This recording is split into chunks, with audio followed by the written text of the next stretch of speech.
Hello everyone! So, quick update lang po sa mga tropical plants ko na nandito po sa loob ng mini greenhouse. So, January na, it's Japan, and as you can see, malulusot po sila. So, again, ginagamit ko yung wood stove. Paggabi ko po siya pinapagana, and as of now, gamit ko yung gas stove ko.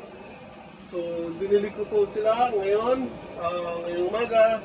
And before I did that, hinayaan ko lang na nakabukas yung gas stove ko ng ilang oras para tumaas yung temperature dito sa loob ng mini greenhouse ko. So as of now, nasa 32 degrees ang init dito sa loob ng mini greenhouse. And after a few hours, doon ko na po sila dinilig. Dahil po, kapag dinilig niyo sila, yung malamig po dito sa loob ng mini greenhouse, mamamatay po sila. So quick tip lang po para sa inyo, and ingat po tayo lang palagi.